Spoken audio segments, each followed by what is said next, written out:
Hello दोस्तों, तो कैसे हैं आप लोग। तो आइए चलिए मैं आपको एक चीज़ बताता हूँ आज, जो कि पूरी की पूरी म्यूचुअल फंड पे है। शेयर मार्केट के अंदर एक तरीके से शेयर मार्केट का ही पार्ट है ये, बट इसके अंदर क्या होता है, पैसा डूबने के चांसेस बहुत कम होते हैं। मान लीजिए बाई चांस अगर पूरा आपका शेयर मार्केट क्रैश भी हो जाता है ना, तो अगर आपने 100 रुपये लगा रखे हैं तो 100 रुपये के अंदर से 10 रुपये का ही आपका नुकसान होगा, ज़्यादा से ज़्यादा 10 से 15 रुपये का। बाकी पूरे 85 से 90 रुपये आपके सेव रहेंगे। तो कहीं ना कहीं आप इसमें ज़्यादा प्रॉफिट रहेंगे। और दूसरा इसके अंदर क्या होता है, इसमें बहुत अच्छी तरीके का इंटरेस्ट बहुत ज़्यादा मिलता है ना। वो इंटरेस्ट आपको बैंक वगैरह में कहीं नहीं मिलता है। जैसे देखिए ये मेरा एप्लीकेशन है, एंजल ब्रोकिंग में अकाउंट है मेरा, ये मैंने ओपन करा। इसके अंदर मैंने इन्वेस्टमेंट करा था, ये देखिए म्यूचुअल फंड का ऑप्शन ओपन करता हूँ। ये म्यूचुअल फंड का इन्वेस्टमेंट मैंने करा था आज से 1 साल पहले, लगभग कोविड का टाइम चल रहा था, उस टाइम लॉकडाउन पीरियड था। उस टाइम पे मेरा इन्वेस्टमेंट अमाउंट देखिए लिखा हुआ है इसके अंदर, इन्वेस्टमेंट वैल्यू 12,000, 12,000 रुपये इन्वेस्ट करे थे। आज मोटा मोटा साल भर होने को आ गया है उस चीज़ को, आप खुद देख सकते हैं साल भर के अंदर इसने कितना रिटर्न दे दिया। 47% बता रहा है ये। 47% रिटर्न कौन सी बैंक देती है, आप खुद जानते हैं। बैंक का जो इंटरेस्ट रेट ऑफ इंटरेस्ट होता है वो सिर्फ और सिर्फ मुश्किल से 3%, 4%, मैक्सिमम 5% होता है, उससे ज़्यादा कोई बैंक नहीं देती। इसने साल भर के अंदर मेरे को 12,000 रुपये के इन्वेस्टमेंट को, आप खुद देखिए 12,000 के इन्वेस्टमेंट को इसने, अभी इसका टोटल वैल्यू कितनी होगी, 17,680, जो कि कोई भी बैंक इतना इन्वेस्टमेंट देता ही नहीं। मैं आपको जोड़ के बता देता हूँ, जैसे अगर आज कोई बैंक होती तो बैंक अगर इस पर साल भर का इंटरेस्ट भी देती तो 12,000 प्लस मोटा मोटा 5% मान लेते अपन, कितना देती, 600 रुपये। 5% लिया है मैंने, जबकि बैंक को 3%, 4% से ज़्यादा देती ही नहीं, तो 600 रुपये। और ये इसने 47% दिया है, तो 12,000 प्लस 47%, यानी 5,640। जैसा कि आप देख रहे हैं 47% दिया। ये मैंने 12,000 ही इन्वेस्ट करे थे। और मैं अगर, ये तो मेरा वन टाइम इन्वेस्टमेंट था, मैं हर महीने करता इसको, तो ये बहुत बड़ा अमाउंट हो जाता है और आने वाले टाइम में बहुत अच्छा रिटर्न देता है ये। और सबसे अच्छी चीज़ जो म्यूचुअल फंड में होती है वो क्या होती है कि ये इंटरेस्ट पे इंटरेस्ट देता है, कंपाउंडिंग इंटरेस्ट मिलता है इसमें। अब वो कैसे, तो मैं बताता हूँ। जैसे मैंने 12,000 इन्वेस्ट करे, ठीक है, 12,000 इन्वेस्ट करने के बाद ये साल भर में इसके 12,000 के अंदर इसका 47% का रिटर्न दिया इसने, ठीक है, यानी टोटल वैल्यू हो गई मेरी 17,640। अब 1 ईयर का साइकिल जैसे ही कंप्लीट होगा, देन क्या करेगा, अब ये इसका जो मूल पूंजी रहेगी वो ये बन गई 17,640, यानी इंटरेस्ट अमाउंट जो रहता है ना वो आपके मेन वैल्यू में जुड़ गया। यानी अब मेरे को इंटरेस्ट सेकेंड ईयर पे इंटरेस्ट किस हिसाब से मिलेगा, 17,640 पे, फिर इस पे मेरा 47%। अगर नेक्स्ट ईयर भी वो 47% देता है या उससे ज़्यादा देता है या थोड़ा कम देता है, तो अगर 47 ही मानते हैं अपन, तो 47 ही उसने उसके ऊपर दिया, तो कितना हो जाएगा मेरा अमाउंट, 25,930। फिर थर्ड ईयर में फिर इसका 25,930 वैल्यू बन गई। अब इसके ऊपर थर्ड ईयर के अंदर फिर वो उसके ऊपर इंटरेस्ट चार्ज करेगा, देन मेरी वैल्यू कितनी हो गई, 38,100।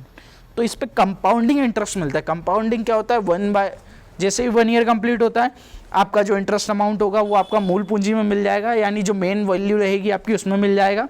देन नेक्स्ट ईयर उस वैल्यू के ऊपर इंटरेस्ट लगना चालू हो जाएगा। तो कहीं ना कहीं ऐसे क्या होता है, आपको पता भी नहीं चलेगा, आने वाले 5 से 10 सालों के अंदर आपका छोटा सा लगाया हुआ अमाउंट लाखों रुपए बन जाएगा। यानी अगर मान लीजिए आप कितना इन्वेस्ट करते हैं, अगर मान लीजिए एक छोटा सा एवरेज बताता हूँ मैं, 500 रुपये भी हर महीने इन्वेस्ट करते हैं आप, मल्टीप्लाई बाय 12, 6,000 रुपीज़ हो रहा है, ठीक है। और साल भरने में इसने इसके ऊपर कितना दे दिया, ऑन एवरेज अपन 40% पकड़ लें, ये 40% पकड़ लिया, तो 2,400 रुपये एक साल के दे दिए इसने। इंटरेस्ट अमाउंट बता रहा हूँ मैं, कोई बैंक नहीं देगी इतना। हाँ देख लेना आप, अगर मेरी बातों पे यकीन ना हो तो एक बार बैंक में जाके पूछा ना कि बोलना एफडी या नॉर्मल सेविंग अकाउंट में जब पैसा रखते हैं तो उस पर कितना अमाउंट मिलता है, रेट ऑफ इंटरेस्ट कितना मिलता है, ब्याज कितना मिलता है। देखिए अपन ने तो इस पर 40% पकड़ा है, देन अगर नेक्स्ट ईयर फिर इस पर 40% फिर बढ़ोतरी हुई तो फिर इसके ऊपर फिर ये आपका जो छोटा सा अमाउंट था 6,000, वो 2 साल के अंदर 12,000 रुपये सीधा डबल हो जाएगा। यानी 1 साल के अंदर 2400 रुपये दिया है इसने, सेकेंड ईयर में वो अमाउंट जोड़ के फिर उसके ऊपर और ये तो खैर 6000 अपन ने 1 साल का ही पकड़ा है। आप इसके अंदर अगर इन्वेस्टमेंट करते ही चले जाएंगे, जैसे मान लीजिए 1 साल के अंदर आपने 6000 कर लिए, देन आपने फिर उसके अंदर 500 रुपये कर करके 2 साल कर लिए, 24 महीने, यानी 12000 का इन्वेस्टमेंट हो गया। तो सेम जैसा मेरा 47% का आसपास का जो आ रहा है रिटर्न, यानी ये प्लस 47%, तो वो मेरी इतनी वैल्यू हो जाएगी आपकी। ये तो 1 साल के अंदर निकाली मेरी वैल्यू। आप जितना आपका अमाउंट बढ़ता रहेगा, इंटरेस्ट उतना ज़्यादा मिलता रहेगा आपको। साथ ही में एक तरीके से आप ये पैसा सेव भी कर रहे हो। सेव कैसे? एक तरीके से मान लीजिए आने वाले 10 से 20 सालों के अंदर ये पैसा बहुत बड़ा अमाउंट बन जाएगा, जो कि आपको खुद को लगेगा कि हाँ मैंने इन्वेस्ट करके बहुत सही काम करा। और जो ये लोग डरते हैं ना कि मार्केट में पैसा इन्वेस्ट करने से, तो ऐसा कुछ नहीं होता है, कोई नहीं डूबता मार्केट में पैसा। वो तो आप जब डेली ट्रेडिंग करोगे ना तो उसके अंदर पैसा डूबता है, लेकिन इन्वेस्टमेंट में पैसा बहुत कम, ना के बराबर चांसेस होते हैं। और म्यूचुअल फंड के अंदर तो वो उससे भी कम। म्यूचुअल फंड एक्चुअल में होता क्या है, होता ये है कि कोई कंपनी आपसे, जो एक मात्र कंपनी है मान लीजिए, वो क्या करती है, जैसे मैं बताता हूँ आपको, एक कंपनी है म्यूचुअल फंड की, जैसे ये axis long term equity fund growth करके हैं, जिस पर मैंने लगा रखा है। ये क्या करती है, सभी पब्लिक से पैसा इकट्ठा करती है। पैसा इकट्ठा करने के बाद ये स्टॉक मार्केट के अंदर इन्वेस्ट करती है। स्टॉक मार्केट के अंदर इन्वेस्ट करती है। इन्वेस्ट कैसे करेगी ये? अपन क्या करते हैं, अगर अपन इन्वेस्ट करेंगे तो एक कंपनी या 2 कंपनी में, ज़्यादा से ज़्यादा। लेकिन ये क्या करते हैं, करोड़ों रुपया जब इनका इकट्ठा हो जाता है, तो वो इकट्ठा करने के बाद ये कम से कम 50 से 60 कंपनियों में इन्वेस्ट करते हैं। अगर share market by chance crash भी होता है, तो क्रैश होने में क्या होगा, 1 से 2 कंपनी, 4 कंपनी, 6 कंपनियों का शेयर गिरेंगे। और कितनी कंपनियों के गिरेंगे? जिस सेक्टर के अंदर, इसके अंदर अगर मान लीजिए जिस सेक्टर में लॉस हुआ होगा, उस कंपनियों के शेयर गिरेंगे। मान लीजिए अगर IT सेक्टर से रिलेटेड हुआ या फार्मा सेक्टर से रिलेटेड हुआ, तो फार्मा सेक्टर के गिरेंगे, उसके अलावा नहीं गिरेंगे किसी के। तो उससे क्या होता है कि अगर मान लीजिए वही मैंने जो एग्जांपल दिया कि 100 रुपये लगाए, तो ये 50 कंपनियों में इन्वेस्ट करते हैं, जिससे होता ये है कि जो नुकसान के चांसेस होते हैं वो बिल्कुल ना के बराबर होते हैं। हाँ, हालांकि प्रॉफिट भी कम ही रहता है, खैर, लेकिन अगर अपन FD वगैरह या इन सब से कंपेयर करें बैंक अकाउंट के, तो कहीं गुना ज़्यादा आपको इसके अंदर प्रॉफिट मिलता है। जैसे देखिए, ये इसके अंदर बता ही रहा है मेरा, इसका इवन दिखाने के लिए आप लोगों को मैंने एक बहुत अच्छा एप्लीकेशन है ग्रो करके, इसमें तो और भी चार्जेस वगैरह भी कम लगते हैं। ये एंजल ब्रोकिंग और ज़ीरोधा में चार्जेस भी लगते हैं थोड़े से, 2-3% ज़्यादा लेता है ये साल के, इसके मुकाबले इसमें आधा 1% ही लगता है साल का। तो जैसे एक अभी मैंने इसका सोच रहा हूँ मैं, ICICI प्रूडेंट टेक्नोलॉजी वाला का, इसके अंदर इन्वेस्ट करने का। इसके अंदर अभी मैंने एक छोटा सा इन्वेस्टमेंट करा, कोई ज़्यादा बड़ा भी नहीं, जैसे मैं दिखाऊँ आपको। इसके अंदर ये देखिए, ये एक अभी 200 रुपये का इन्वेस्टमेंट, ज़्यादा बड़ा भी कोई नहीं करा मैंने, छोटा मोटा इन्वेस्टमेंट करा 200 रुपये, और उसकी EMI बना ली मैं, मतलब सिप डाल दी कि हर महीने 200 रुपये ऑटोमेटिकली कट जाएंगे अकाउंट से। तो वो इसके अंदर ऐसा कर सकते हैं। चाहे तो आप इसके अंदर एक बार कर सकते हैं, इस एप्लीकेशन को ओपन करके देख लीजिए आप। इवन स्टॉक में करना है आपको इन्वेस्ट, तो स्टॉक में भी कर सकते हैं। बाकी मैं यही बोलूँगा कि आप ज़्यादा, अगर आपको ऐसा डर लगता है तो आप म्यूचुअल फंड में करिए, सबसे सेफ़ है। ये देखिए 1 साल का रिटर्न कितना दे रहा है, 41% का रिटर्न दे रहा है। ये रिटर्न कैलकुलेटर देखते हैं अपन। जैसे देखिए, हर महीने अगर आप आपकी सैलरी से, अगर मान लीजिए मोटा मोटा ज़्यादा बड़ा अमाउंट नहीं लेते अपन, 1500 रुपये सफिशेंट है। इतना तो अपन, बहुत सारे लोग फोकट के खर्चों में निकाल देते हैं। जैसे गुटखा खाने की आदतें रहती है तो गुटके में उड़ा देते हैं। खैर छोड़िए, वो सबका अपना मैटर है। आइए देखते हैं। जैसे देखिए 1500 रुपये के हिसाब से यहाँ पे टोटल इन्वेस्टमेंट अमाउंट इसने कितना बता दिया, 18,000 हो गया। 18,000 का 1 साल का रिटर्न कितना दिया इसने, 45% का, यानी 18,000 रुपये साल भर के अंदर आपके 26,206 रुपये हो गए। ये 1500 रुपये करके आपके 12 महीने का अमाउंट है ये। और उसके अलावा 12 महीने के बाद ये इंटरेस्ट अमाउंट आपका इकट्ठा हो जाएगा, 26,000 बन जाएगा आपका पैसा। उसी को 3 साल में करे तो ये 137% दे रहा है। 3 साल के अंदर टोटल इन्वेस्टमेंट आपका 1500 करके हर महीने जो करोगे आप, 54,000 रुपये देगा। और आपका बन कितना जाएगा वो 3 साल बाद, 1,28,098 रुपये, 137% का रिटर्न। ऐसे ही है इसके अंदर, ऐसे ही 5 साल तक का भी आप देख सकते हो। 5 साल के अंदर आप 90,000 रुपये इन्वेस्ट करोगे 1500 हर महीने करके 5 साल में, और आपका जो एक्चुअल वैल्यू बन जाएगी वो देखिए 2,63,304। अब बता दीजिए आप कौन सी बैंक देती है इतना ब्याज, या कौन सी बैंक करती है इतना रेट ऑफ इंटरेस्ट, कौन सी बैंक देती है? कोई बैंक देगी ही नहीं। 192% का रिटर्न दिया उसने, कोई दे बता दे मैं मान जाऊंगा।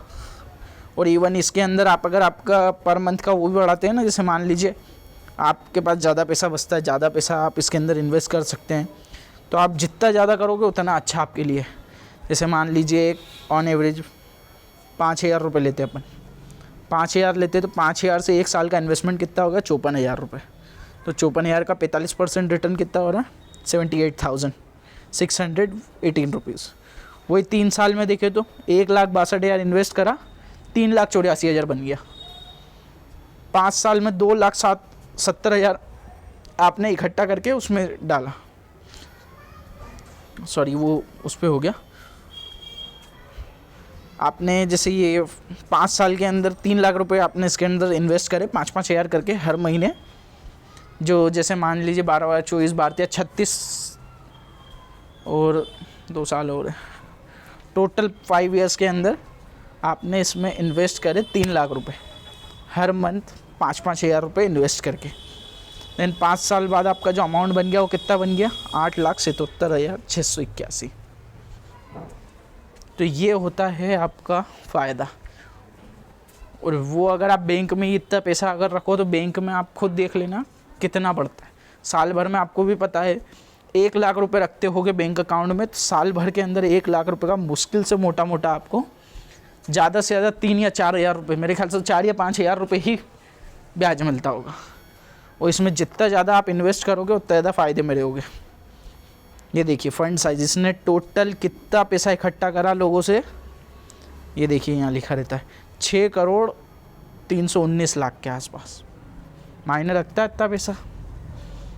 और ये सेबी से रजिस्टर्ड रहते हैं सारी चीज़ें, तो इसके अंदर भगने वाला या ऐसा आपको धोखाधड़ी करने वाला ऐसा कोई वो नहीं है। तो बेफिक्र होके जितना हो सके उतना एक्स्ट्रा इसके अंदर इन्वेस्ट करिए। अब वो इसलिए मैं बोल रहा हूँ इन्वेस्ट करने का, क्योंकि होता क्या है, आप जैसे जैसे साल निकल रहे हैं ना, आप देखिए पेट्रोल के दाम, हर चीज़ के दाम जो बढ़ रहे हैं, हर साल जो महंगाई बढ़ती है, एटलीस्ट ये मान के चलो 6% बढ़ती होगी।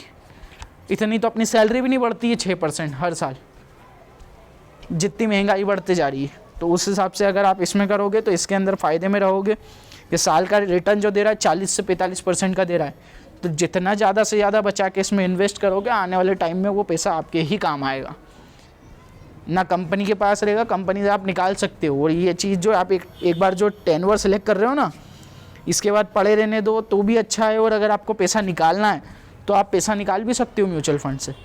जैसे मान लो साल भर में आपने ये 60 हज़ार इन्वेस्ट करे 5-5 हज़ार रुपये महीना पर मंथ करके, और 60 हज़ार इन्वेस्ट हो गया और उसका जो बन गया वो 87,000 बन गया 1 साल में। और साल भर के बाद अगर आपको नहीं करना इन्वेस्ट, आपको ये पैसे की ज़रूरत है, तो आप ये 87,000 निकाल सकते हो आपके ये डीमेट अकाउंट से बाहर। तो ये बेनिफिट रहेगा आपको। खैर यार आज के लिए बस इतना ही। समझ आया हो तो इन्वेस्ट करिए, और अगर आपको कुछ पूछना हो तो आप मुझे कमेंट करके बताइए।